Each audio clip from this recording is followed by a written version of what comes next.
Okay, so this is gonna be something like my first video or something. I don't know. Um, I'm really awkward in this phase.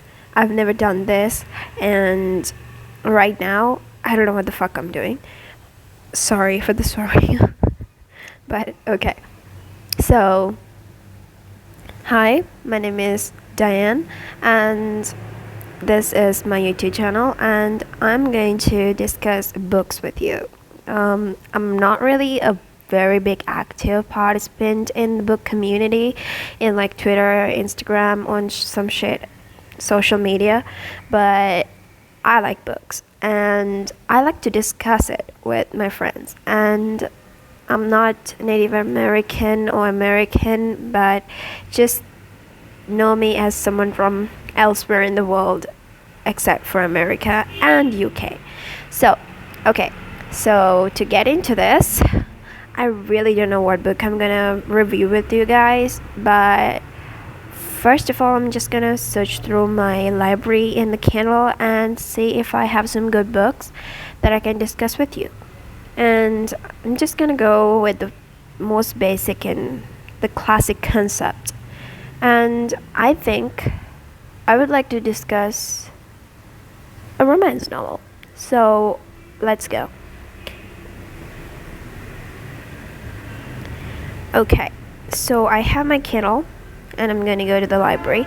Don't look at this. It's not the best, okay? I'm gonna sort it and go to the collections, and I have some collections with me. Mainly I have Age Gap, Billionaire, Straight Up Smut, different things I have. Okay, let's go to something that really resonated with me and see that. Okay.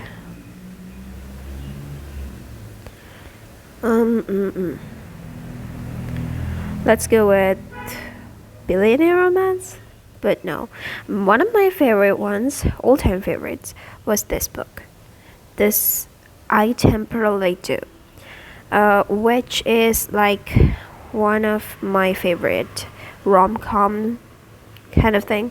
This doesn't have a lot of smut, but like I really like the dynamics of the friends, the couple, the fake dating and like fake marriage situation in this. So if I'm gonna talk about this series, let's get started. So I Temporarily Do by Ellie Cahill. I think that's how it's pronounced. I don't know. It's the Cordially Invited series, book one, and it's a romantic comedy. Like I'm kind of like very into this rom-com, but I like read it like 5 times already. It's excessive. Like I already read all the pages that I have to read. Like it has just have 206 pages, but you know what? I didn't mind. And to take you through this, it's gonna start with this girl who is our main character, and her name is Emma, as I remember. Yep, right. M.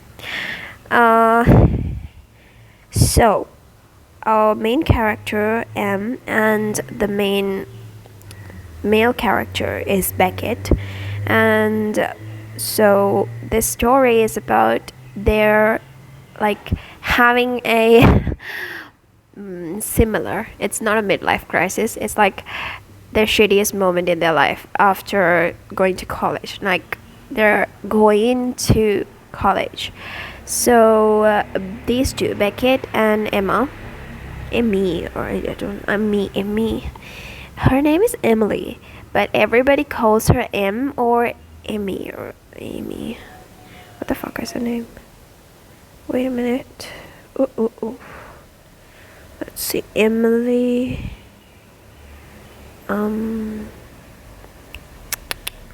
What is her name? Yep, here's it.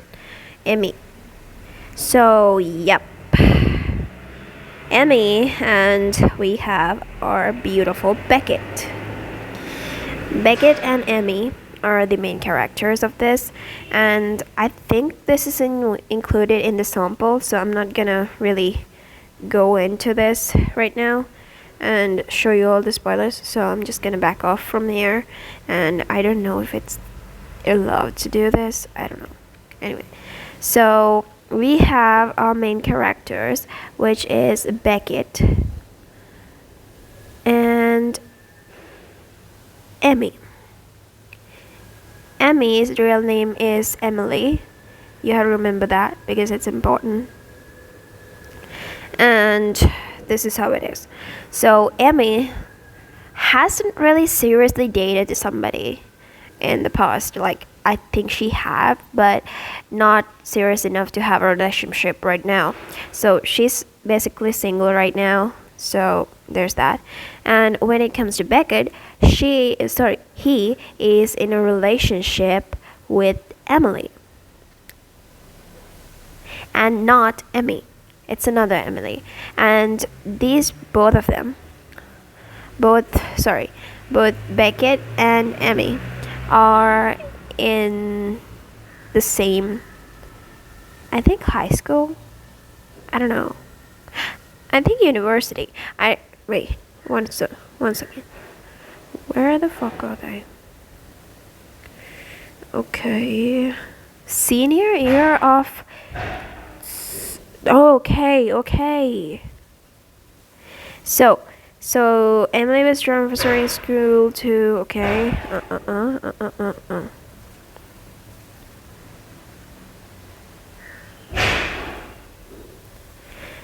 Okay, they're going to their grad school. Now they were in the undergrads, and Beckett and Emily are doing the same subject, with is pathology. Okay, if you don't know what pathology means, it's like basically lab analytics or something. They like test for diseases, test for RSP reports and some stuff, and that's basically it. So yeah, those both have the same undergrad, and they're going to the same grad school to get their graduation on pathology, and they're both going to this place called wait, okay, I'm sorry, it's just I can't remember most of it because it's been a while since I read it, but I've like read it 5 times or something. Okay, don't ask me. I'm gonna get the eraser. Sorry, stroke eraser, it's much easier. Okay, so we have Beckett, Emmy, R, ML, and FL. I'm sorry, I'm using very manga references here. It's just how I'm like into this. So Beckett and Emmy, and Beckett has a family. His father and mother are like not in love, so they have a really shitty relationship where they don't get divorced because they don't want to give one or the other the house they live in, so they're like miserable together. That's what Beckett refers to them. And when it comes to Emmy, her mother is dead because of something like cancer or something, and her father is currently a wanderer. He's like on his motorcycle, I think it's a Harley, and he's going around the world, and he's just living it freely, and he just doesn't have money to support Emmy, but Emmy just does it on her own, and her father, it just has enough money to go by, and that's basically their parent situation, I guess. I don't know. So when it comes to the first scenario of the story, we find out that Emmy, who was about to go to grad school with Beckett, has gotten catfished. Is it catfish? No, not catfish. I'm sorry, okay? I'm not really very familiar with the vocabulary of things, but I think she was like clickbaited on money. Like, she just got into this whole mess where like she paid for the rent of a like student housing or something, like a apartment or something, with someone from Craigslist, and the person who was like going to be her roommate was a con artist, and she has laundered all of Emmy's money, her credit cards, and she has a negative value in her bank account. So Emmy's totally fucked because she doesn't have money anymore, and I think she had $20 or something in her purse, that's all. And it's just basically fucked because she has to go to undergraduate school, like grad school, and she doesn't have money to pay for the rent, pay for the food, groceries, and stuff, and she's devastated. And she's coming home, and this is undergrad school. These two, Beckett and Emmy, are living in an apartment with 4 other friends of them, I think, if I remember correctly. Okay, so there are 3 girls and 3 boys. One is Beckett, one is Emmy, and then we have 2 other boys. I just don't remember their names.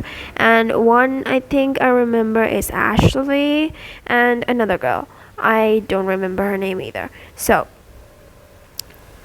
these are the people living in this undergrad house. Like, they're not the undergrad house, but they have an apartment, like it's a house, and it has 2 stories, and the boys and the girls live in it, and that's all I remember. Okay, I'm sorry. So when it comes to the scene where Emmy goes to the house, Beckett and the other 3 boys were playing video games. Very typical, but whatever. And Beckett is going upstairs to the bathroom, and Emmy comes home crying. These 2 knuckleheads don't notice it because they're totally into the game, and Emmy is in her room crying when Beckett passes by it to go to the bathroom. And when Beckett sees Emmy crying, he says, "1 second, I'll be right back." And he does his business and comes back for Emmy.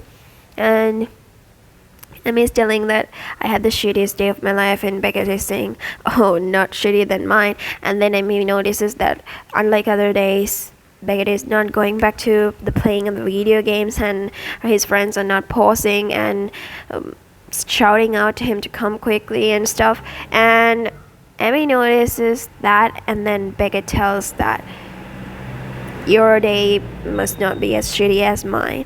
And Beckett says, "Let's make a bet on it." I mean, I'm just basically telling you the stories, guys. So whatever happens, they go some bantering, and Emmy agrees that Beckett had the shittiest day of his life, and for the reason of that is Beckett and Emily were engaged to get married and go to the same grad school Emmy and Beckett were going, and living their married housing department. And they were going to get married while they were going to the grad school, and get married and live a happy family life or something.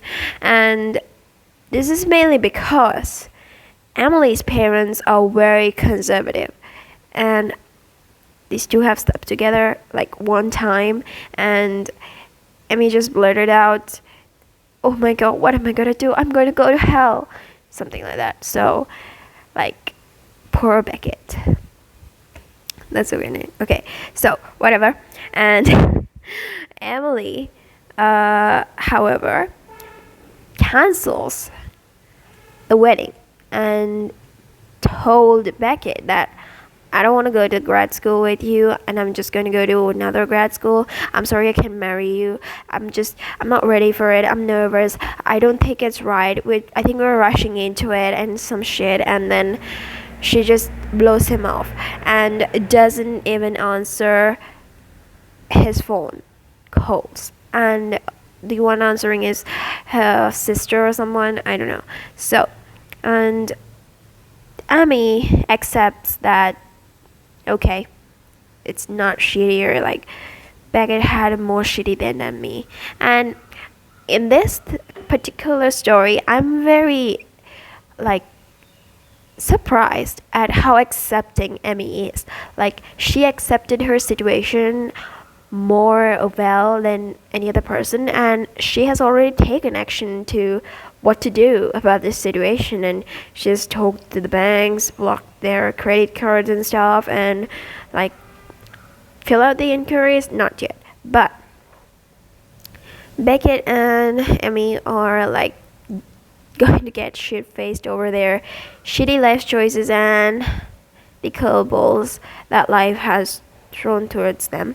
And they get shit faced in the afternoon with their friends, telling their friends about what happened, and they just get shit faced that night.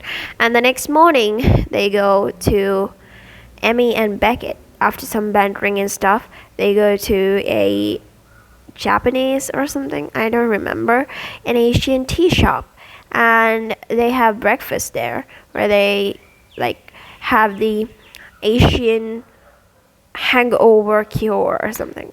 Okay, so, and it works to the most part, and it was fun while I was there.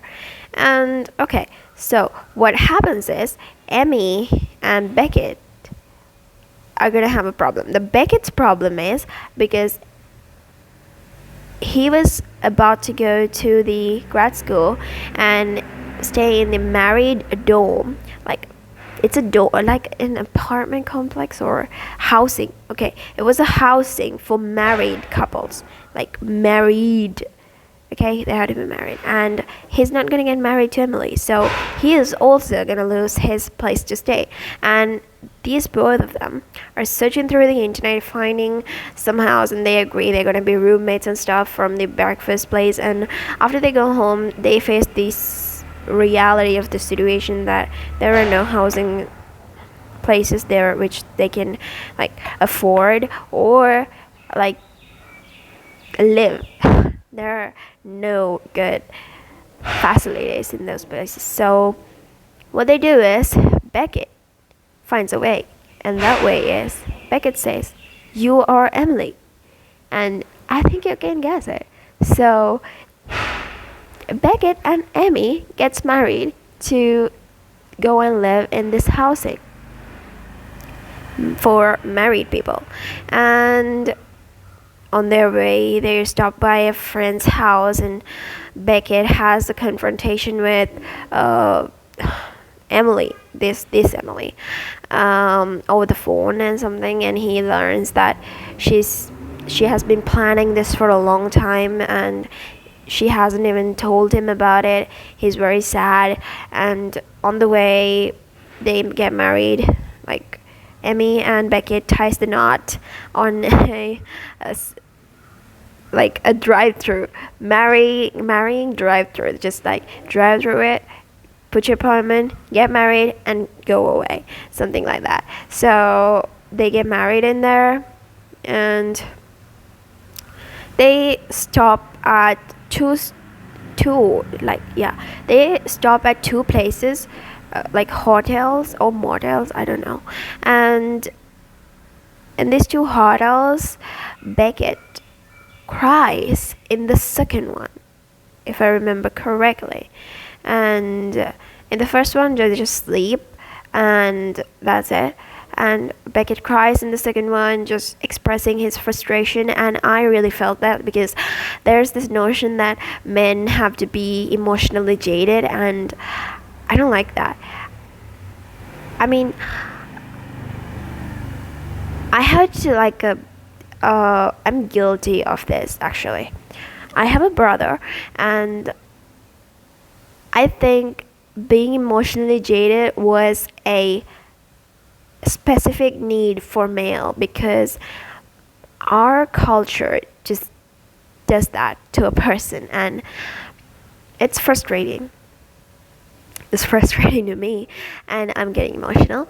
But yeah, it was really sad. Like, I am really guilty and I'm really self deprecating about myself because I did that to my brother. And I expected him to be emotionally jaded while I was getting to express myself through emotions that are usually loved in our culture for girls. But, like, if somebody saw my brother crying, they will insult him using girls, and I felt offended by that when I started to understand this concept of feminism. But then I realized, what the fuck? Like, why does it have to always be a double standard? Like, why say he cries like a girl? Like, he's a boy. Why would you say that? Can boys cry? And it was really, really eye opening, and I was very self deprecating about myself in that situation. But I got understanding, and I really support my brother. If he cries, if he just expresses his emotions, I always support him nowadays. And it's been a miracle, actually, that I got to do this for him. So Beckett cries in Emmy's embrace, and that was a very sweet moment that I left in this rom-com. And this romantic comedy, mostly, like, they like really zoom in on the comedy, and I really like the bantering about them, and I just have a little burst of laugh every now and then. Even I read it after 5 times, I still laugh at some points, and it was very funny. But when it comes to the romance side, I really find these cute little interactions very satisfying. So after they get married, they go to the housing, and they didn't bring any furniture, and there's another thing. So they go to the, what is it called, Target or something, and get everything they want, but not the furniture. And they find a bed, like Emmy finds a bed and some furniture that was thrown out by the people in the community around the university, or sorry, grad school. And they find some of those things for free, and they find a futon, and Emmy sleeps on the futon in the first day, and Beckett sleeps on the floor. And sometime after, they buy a mattress and they help each other out. They have some good neighbors. Tom, I remember the boy's name, I don't remember the girl's one, but they're also a very sweet couple, and they do a good work. So there's, like, in this story, there are like two separate people, like Emmy and Beckett. This is undergrad, and this is grad. This is undergrad, and this is grad school. So their undergraduate friends don't know they're married, and their graduate friends knows they're married. So there's this, like, whole thing going on from hiding from their undergraduate friends, that hiding that they're married from their undergraduate friends, and acting like a very married couple to their grad school friends. And they're really nice, sweet moments, some conflict, some plot building, nice plot building, actually. I really like the pace of the story about going to some bars, learning, studying. Like, it was very practical when it came to school, because, like, man, there's a lot to study, and they didn't have time for romance. So when they did, it was like some holiday, there was like the weekends, or there's like the going out, like Thanksgiving or some shit. So the plot started to develop in a very realistic way, and I really appreciate that in a story, because if it's not realistic, I don't get it. Like, it's not relatable.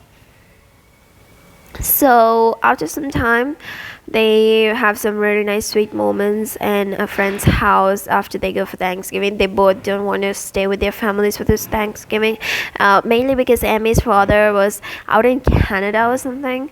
He cannot meet Emmy for Thanksgiving like any other day, but you know what? just forget it. And Beckett's parents, they're shit ton of like conflict, and Beckett just don't want to be a part of that. So Beckett doesn't go. Beckett just comes with Emmy to their friend's house, and they have a nice time. And Emmy started crying, remembering about her mom, and Beckett gives her a hug and calls her baby. That was the most sweetest moment, and I just remember it, right? So it was very sweet. So okay, once again, I'm just gonna wait. I need something. Okay, what is that? Okay. No, I don't want to show my face. What the fuck? This is really new to me. So, yeah. Okay, what was this? Ooh, that's some cool stuff. Okay. I really like that. Okay, so, I'm just gonna clean my butt, and I'm gonna tell you guys about some things in this book that I found really amazingly sweet and beautiful. This romance overall was about a fake relationship that he had to go through, and they eventually fall in love with each other. And Beckett is like, what you say? And I'm sorry if it's like copyright or disclaimer. I'm sorry, so sorry. I don't know this. I'm very new to YouTube, and I will try to learn this.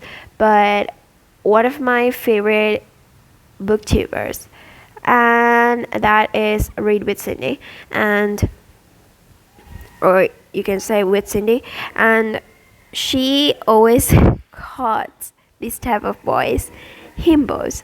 Like, he's very sweet, okay? He's a very sweet himbo guy, and I love Beckett. So Beckett is that himbo guy, Emmy is that sweet but edgy girl, and they have a nice time. They have some sex, it was like, oh my god, that was so hot. And of course, there's sexual tension, which I like.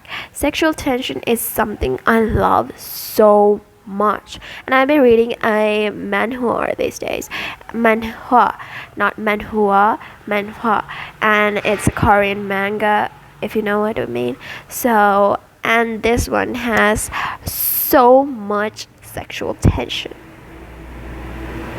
Like, don't have sexual tension, don't do that. It's not, no. Here's the thing, I would like to say they have tension with each other, but I'm a science major, and I refer to tension as something that is between a long string, with especially physics, okay? Especially with physics, okay? Not physics, okay? I'm sorry, I'm just okay, forget about it. So yeah, oh my goodness, this is not good. I have 28 minutes of this video. Okay, whatever. So Beckett and Emmy has some conflicts of interest. There's some plot development, and they go to their house for Christmas, Beckett's house, and Emmy's father is also with her, and Emmy's father is having a relationship with this some Canadian woman who also has lost her husband, and they're kind of like developing into a serious relationship. And Emmy isn't really happy about it, but she's accepting of her father's relationship. And these two go to the Christmas, and their conflict, like the major conflict occurs where Beckett's phone is not with him, and Emmy thinks he has it, and she texts him about this Emily dude who comes to Christmas when Emmy goes there. So like, it's a whole lot of conflict of interest in something. These two finally have their conflict and closure they need, but Emily is still a bitch, and Beckett is still a sweetheart, but he expresses his emotions. He gets angry. He doesn't get angry easily, so he gets angry and he expresses his emotions and cut out Emily out of his life. And Emily hides Beckett's phone, and Emmy is worried about Beckett and scared that Beckett would go back to Emily. Like, she thinks, I mean, Emily was his fiance. What am I? Kind of like that dumb, you know, just forget about it. I don't want to talk about it. So there's that dumb fucking misunderstanding, and somehow there's a big conflict, but they resolve it at the airport when they're ready to go back to school, like grad school. So sweet, nice, a lot. Okay, I need to remember myself. Okay, so Beckett's love confession is crude with the F word all over it. I wish I could show you this. So wait a minute, I have it. I'm gonna show you guys this, but I'm gonna post the video. Okay, so guys, I stopped the video for a bit because I don't want to show you the kettle, and kind of, I don't think it's right. I think it has some copyright issues or something. I'm not really into, like, very informed about this, but you know what, I'm just gonna be myself. So what I'm gonna do is show you this. So they are having some kind of conflict, and Beckett is like, I'm done with this shit. I'm gonna tell her this, and like, fuck it, I'm just telling you, I'm just quoting this to you like how I remember. Fuck it. Emmy, I'm in love with you. What? Say like, Emmy's like, what? And then this is his effing word filled love confession. See this. Oh my gosh, what happened? Okay, so this is it. Okay. Yeah, and I'm sorry if that's too fucking much for you right now, but I didn't tell you how I felt when we met, and I didn't tell you how I felt when we got married, or when we fucking slept together, for God's sake. And that's just bullshit. I'm in fucking love with you, and I want to be with you, and you make me a real goddamn happy. And if it's just me, then I guess that's gonna have to be how it is, because I can't change it, and I'm really fucking tired of hiding it. I'm in love with you, okay? And this is Emily's thought process. Like, she was like this, okay? It was the most strident, swearful declaration of love that I could have imagined. It was perfectly Beckett. I burst into laughter, and she says, I'm in love with you too. And that was very sweet, and I love this scene. Like, look at this, okay? Look at this himbo. He's so in love with this girl. Like, yeah, I'm so sorry fucking much into you, right? If it's too much for you right now.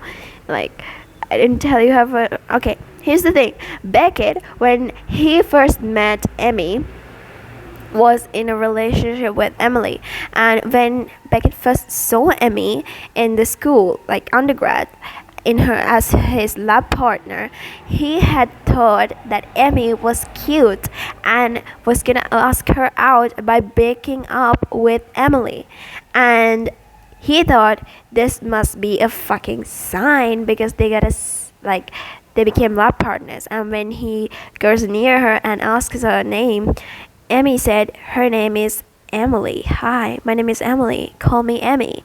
And then Becca thinks, oh, this was a sign. Just quoting from the book as I remember. But yeah, so Beckett just gives up on the idea, and he just keeps on having this relationship. I think they met in high school, not in the undergrads. I think they met in high school. So yeah, so that's how he felt so I didn't tell you how I felt when we met. So that's the thing in that place. Like, I think Beckett still liked her very much in that moment, and Beckett still liked Emmy when they get married. Like, I didn't tell you how I felt when we got married. So, when we got married, and when we were fucking, or when we fucking slept together. So, they didn't tell each other's feelings when they slept together either. And for God's sake, and that's just bullshit. He's telling this himself, and it was so satisfying. And I love this declaration of love. And for you guys to know, I'm in love with this himbo guy, Beckett. So, Emmy's in love with Beckett, and Beckett is in love with Emmy, and they have some sweet moments, like a kiss in the airport, and it was Christmas, and all the things. And they go back to school, they have their little homey domy wife and husband, some sex scenes and some shit, and then the book is gonna end there. And we have a little surprise in the end of it, and it's a wedding invitation separately for that separation I told you guys about, which was like the undergrad friends and the grad school friends, and their invitations are totally different. In the grad invitation, they're telling them there are some people who don't know that we got married before, so don't spill the beans. And it was so comedic and romantic for me, and I love the story very much. And I don't want to rant anymore. I'm just gonna stop the video right now because it's just too much. So see you guys next time.